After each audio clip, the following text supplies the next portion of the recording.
Okay, so today I'm going way off the reservation and talking about something that I almost never talk about, which is religion. I have a major issue with most of the world's religions, having studied the archaeology behind them, etc.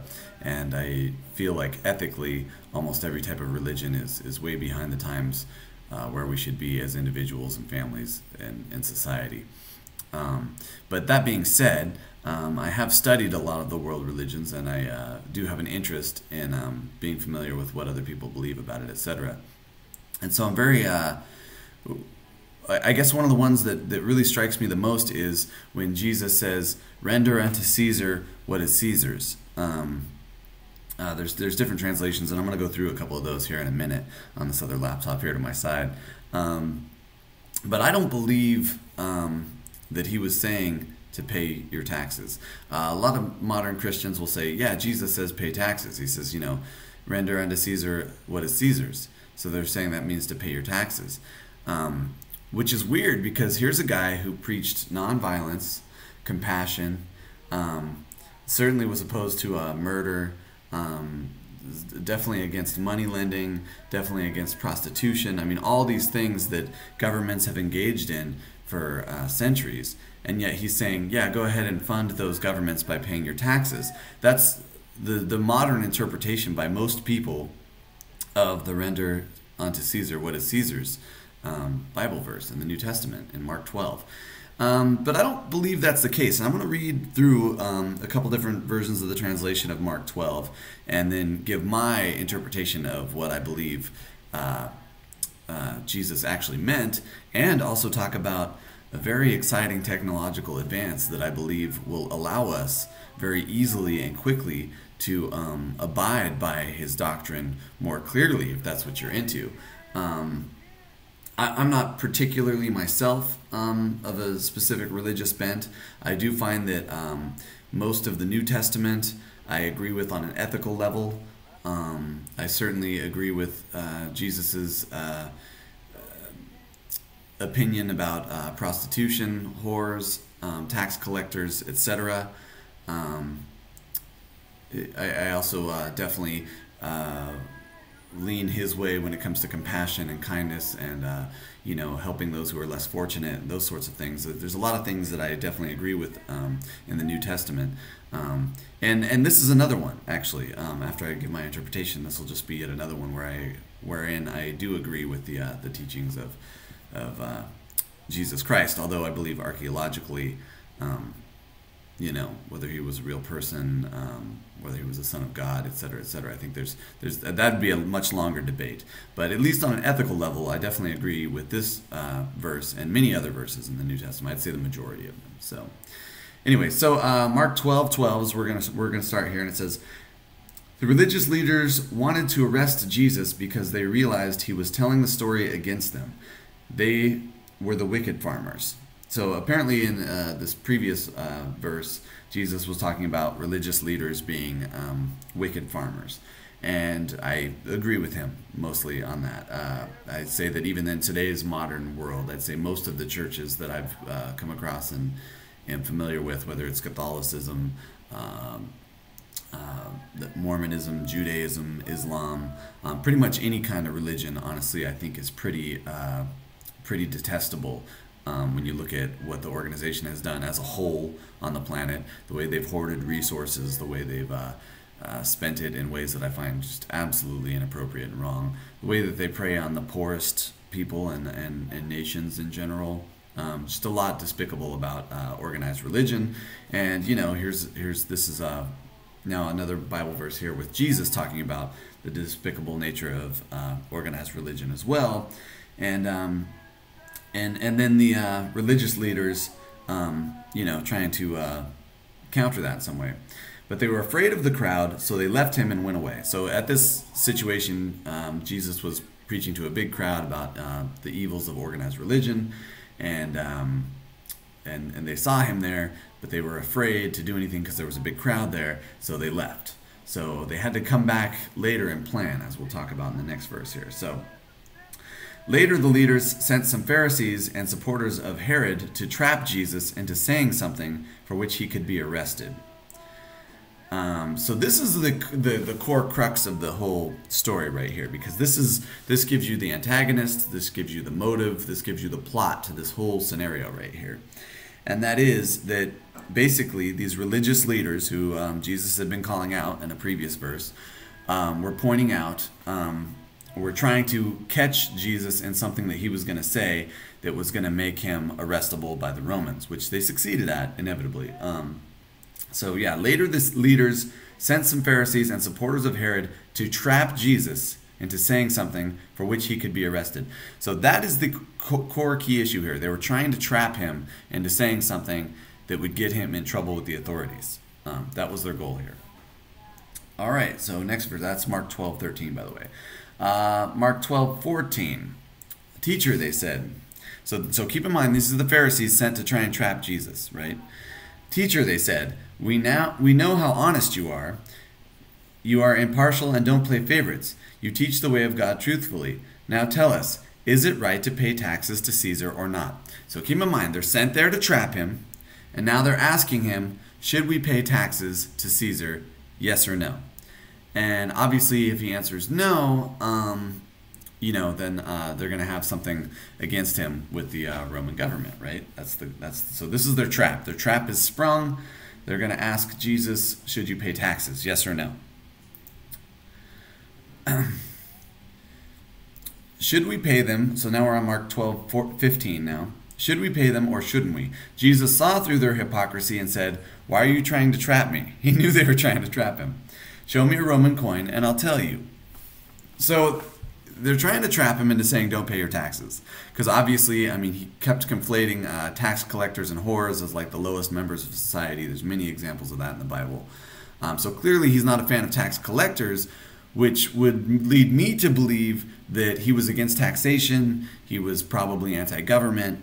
He was probably anti-military, probably anti a lot of other things that a lot of other people think that they don't see the hypocrisy there. There's so many people who are in the military who then go to church on Sunday. They're not seeing the hypocrisy at all. It's like, okay, you're professionally in a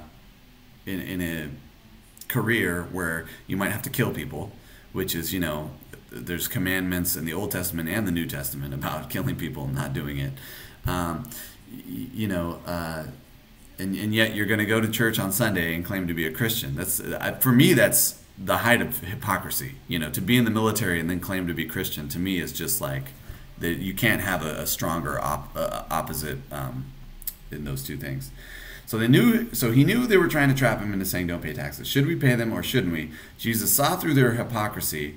Weird, the word hypocrisy in there to me, but said, why are you trying to trap me? Show me a Roman coin and I'll tell you. Okay, so that's Mark 12:15. So then Mark 12:16, when they handed it to him, he asked, whose picture and title are stamped on it?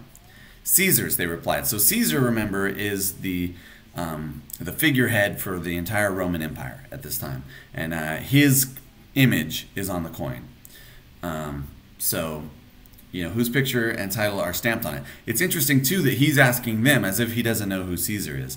I believe that he was intentionally disrespecting Caesar and the Roman government by refusing to acknowledge that he knew whose face that was on the coin, what the coin was, or anything like that. So that's why he's asking them, I believe that's why he's asking them, whose picture and title are stamped on it. Caesar's, they replied. So Mark 12:17, and this is the one where everybody uses, to justify paying taxes and to support, genocide all over the planet in the form of funding the American government and their robotic warfare against children in the third world. Well then, Jesus said, give to Caesar what belongs to Caesar and give to God what belongs to God. His reply completely amazed them. So it's an interesting quote. Now, keep in mind that he considers tax collectors and whores to be the lowest segments of society. There's several examples of him citing that in the New Testament. And yet here he's saying, give to Caesar what belongs to Caesar and give God what belongs to God. So I believe that he's actually very cleverly avoiding saying, don't pay your taxes. because to say so could be seen as an act of sedition or treason, and he could get him in trouble with the Roman authorities. So I think he's trying to kind of skirt the law and not get arrested so that he can continue to teach people on ethics, etc. But I do believe he is saying to give Caesar what is Caesar's, what belongs to Caesar. So I'm thinking that really he's looking at that coin and saying, don't use government money. Don't use government money at all. I think that there's a lot of ethical foundation to that idea of just not using money at all. And definitely not using government money, because government money is that's one of the forms that they use to earn, is by printing the money, and then by paying for goods and services in the community with their own money. That's one of the ways they manipulate the entire economy into keeping the lower classes subdued and basically in a form of slavery. And there's just a lot of reasons why I think that he's saying don't use government money, and maybe don't use money at all, or definitely don't use the Roman money. So that's very interesting. I'm just going to go ahead and read the next verse here, and then we're going to get back to more of my interpretation. Then Jesus was approached by some Sadducees, I'm not sure how to say that, religious leaders who say there is no resurrection from the dead. They posted this question. Teacher, Moses gave us a law that if a man dies, leaving a wife without children, his brother should marry the widow and have a child who will carry on the brother's name. Okay, so we're getting into something that's no longer related to the render unto Caesar what is Caesar's thing. But keep in mind that Jesus, disrespected the currency and disrespected the government by pretending like he didn't know who was on the coin, what the coin represented, or what the purpose of the coin was, etc. He was trying to avoid being trapped by these guys who were trying to trap him into saying don't pay your taxes, because I strongly believe that he was opposed to paying your taxes, that he was opposed to bending the knee to the government in any way, honestly, which is probably in the end one of the things that did get him nailed to the cross or the X or a tree or whatever the Romans used to nail him to. If any of this is based on a real story or not, and not just a rehashed fable or parable from a previous civilization, which archaeologically there's a lot of evidence to support that theory actually. So, but let's just assume for a minute that you're a Christian and you believe everything about the Bible and the New Testament. Knowing what I've just said and going through it very clearly and pointing out that obviously Jesus was not in favor of taxation, certainly not in favor of taxation without representation, and certainly not in favor of supporting a military regime as the Roman Empire was, and as the current American Empire is as well, for that matter, in my opinion. Which the evidence is all around us. That's a separate debate we can have if you'd like. Look forward to your feedback and comments below. But I have to wonder,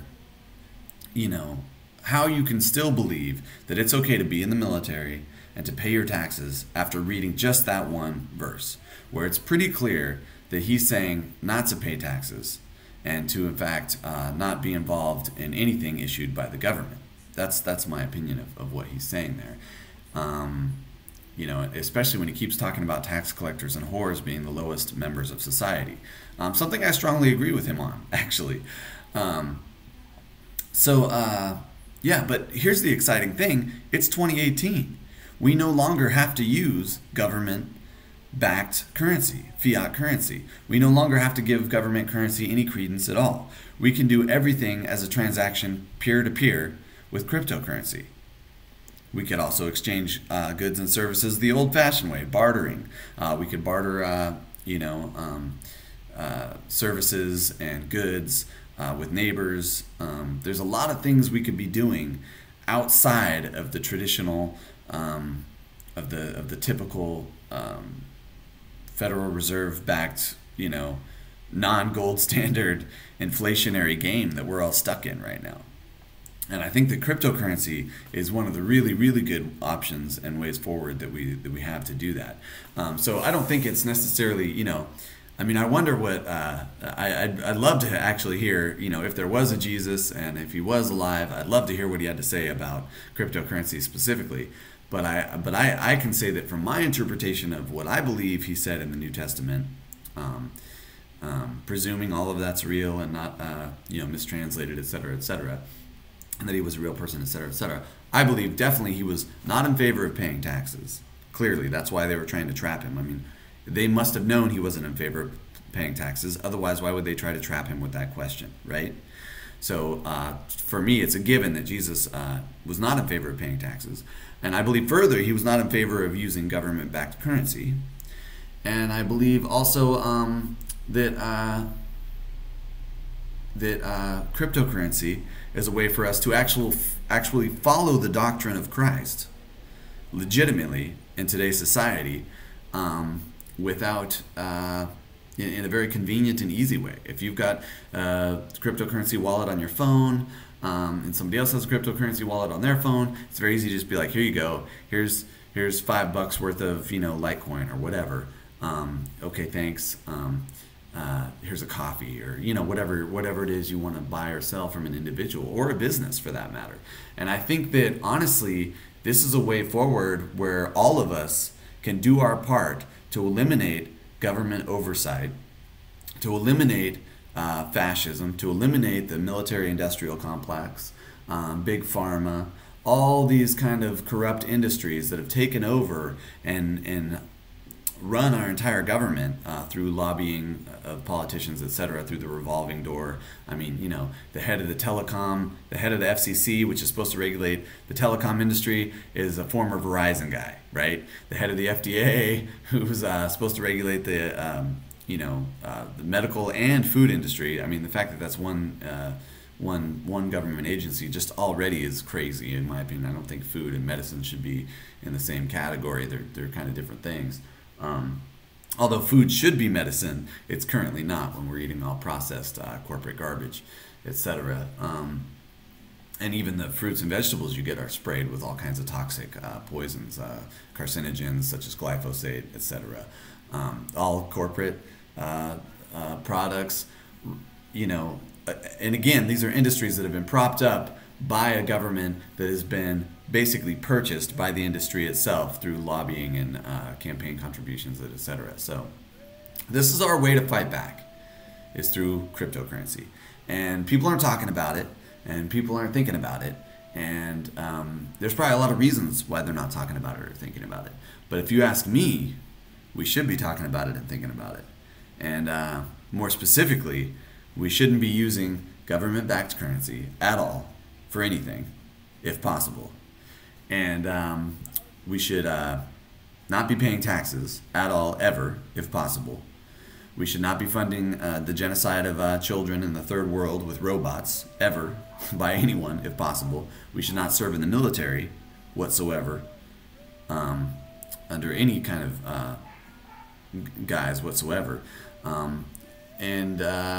Yeah, I mean, and that's another reason why I strongly believe in the Second Amendment, too. It's, I believe that we should be able to defend ourselves against an invading force, foreign or domestic. Not that we should have a military in case China decides to invade the U.S. or whatever. No, China, come on, come invade the U.S. The U.S. military is not going to do anything. Oh, but by the way, every single able-bodied man in the country who hasn't, already, been convicted of murder or something owns a fully automatic assault rifle. So good luck with that hostile takeover. I think that was the design of the founding fathers. I think makes the most logical sense. And I think rather than spending $17 billion on a new stealth bomber, we should instead be giving everybody who's never been convicted of a violent crime an assault rifle, a semi-automatic machine gun. So I think our country would be better off. I think that our populace would be better off. I think our society would be better off. And I think ultimately we'd have a lot less karmic debt than we currently do, propping up the military-industrial complex, which is, just building robots to murder kids in the third world. So I'm interested to hear your feedback. I'd love to hear any kind of argument from any Christian who believes paying taxes is okay, or that there's some other support for that in the Bible other than this one, which I've clearly debunked by showing the fact that they were trying to trap him. He knew he was trying to be trapped, and therefore I believe the assumption should be that it was well known at the time that Jesus was anti-tax. And you can find several other verses in the New Testament that would corroborate that theory. So, yeah, love to hear back from anybody else who's got a different opinion on it.